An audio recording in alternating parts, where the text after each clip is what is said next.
This is Mike Cooper with St. Tammany Parish, serving as Parish President. And I'm happy to be here today to give some updates on Hurricane Ida and where we stand in the recovery process. I'm going to go through quite a few topics that I know is of interest to our citizens and to the media that gets information out to our citizens. And with regards to rivers, schools, boil water advisories, opening of state highways and local roads, and other things, other subjects that are of interest. But I'd like to start with introducing Eric Schwest, Vice President of Governmental Affairs with Cleco, to give us an update on Cleco and the progress that they're making since we spoke yesterday here at this press conference. So, if you would, Eric.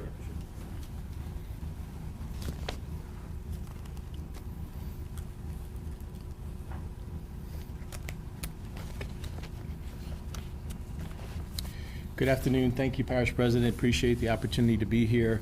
As President Cooper stated, my name is Eric Schwest. I'm the Vice President of Governmental Affairs.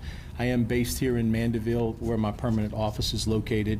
I'm going to try to give you a good update today, and certainly we'll be sticking around for any questions.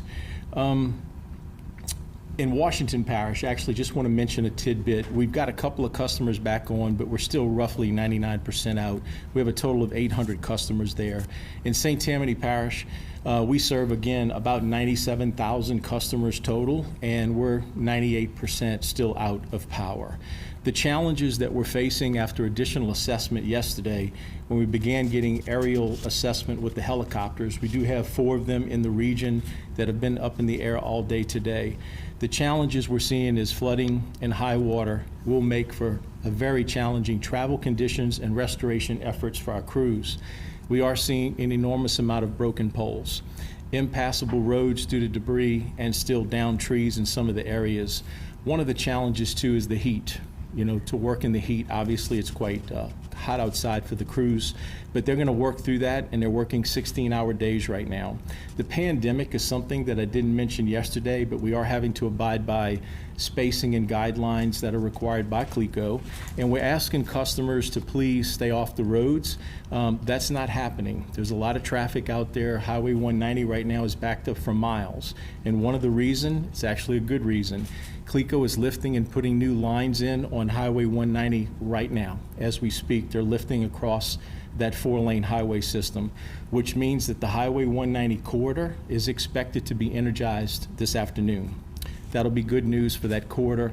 100% of the corridor won't be up, but the primary corridor will be. We're asking for folks to please yield to the Cleco trucks and the employees. For Hurricane Katrina, we did have a couple of our employees that were struck by vehicles. We ask that you pay very close attention when those crews are there, and please respect distances with them, especially with the COVID implications. Communications have improved significantly. I think all of us realize that, so that is helping us as well with our restoration effort. Damage assessments. On the distribution side, we expect 75% of our assessment to be complete in 3 days.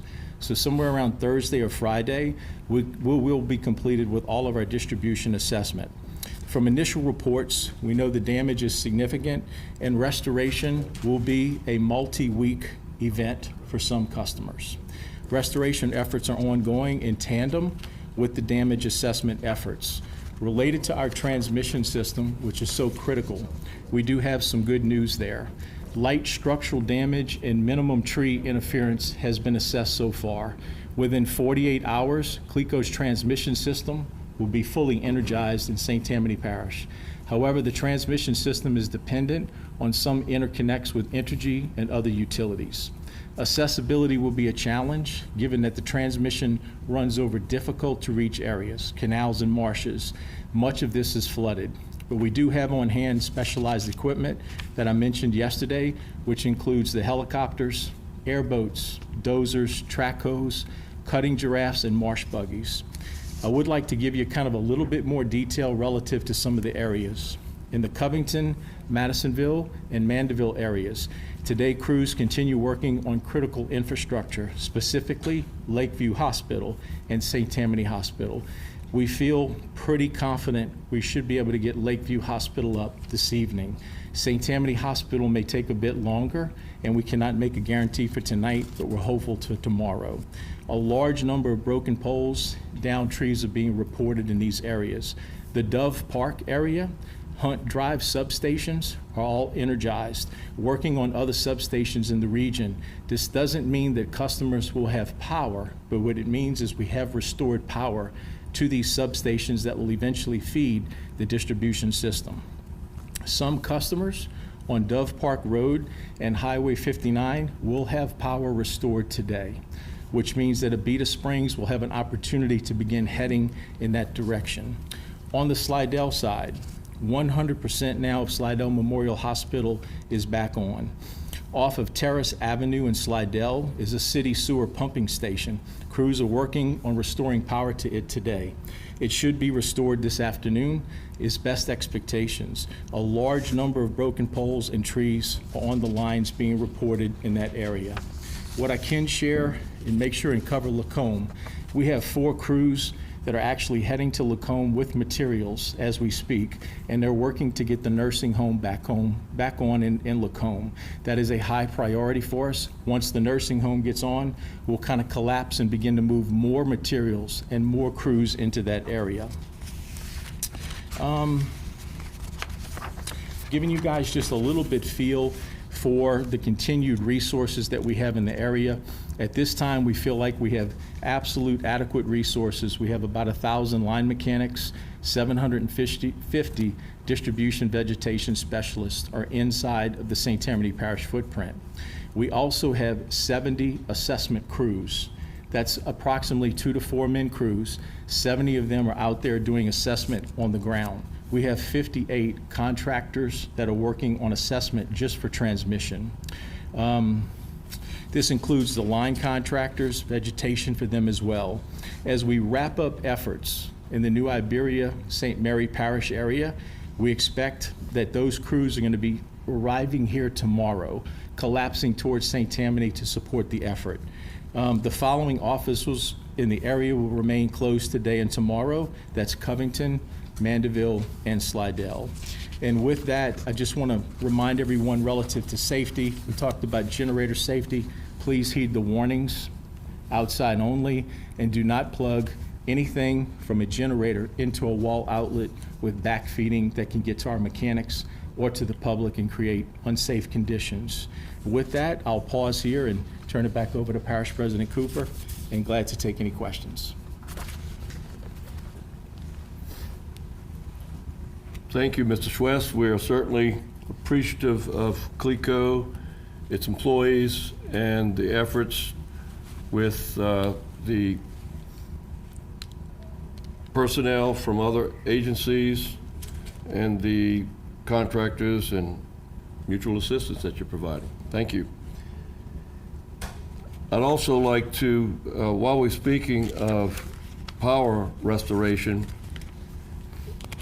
I'd like to bring us up to date on Washington St. Tammany Electric Cooperative. They serve a large portion of our parish as well, and we have an update from Washington St. Tammany Electric, WSTE. They have, in additional to their own personnel, they have 340 personnel from co-op, mutual, and contractors are assisting in the restoration effort. They're from New York, Pennsylvania, Virginia, Maryland, Kentucky, Missouri, Texas, and Mississippi. The communities in their jurisdiction that's severely affected is the Savannah Branch area, north of Covington, north of Goodby, the Goodby area, and the Barker's Corner area off of Highway 437 north of Covington. Currently, they have, of their total customers of 31,000 customers, they have 27,000 more or less without power. So 87.5% of their customers are still without power here in St. Tammany Parish. But they are working diligently to restore power. And a safety note that Mr. Schwest may have brought up, he did yesterday. Please, we ask our public to yield to utility trucks out on the highways. Please allow them to pass in traffic. Avoid stopping them and asking them questions. It slows progress and exposes them, or could expose, to COVID. A COVID outbreak among crew members would cause a tremendous setback, of course.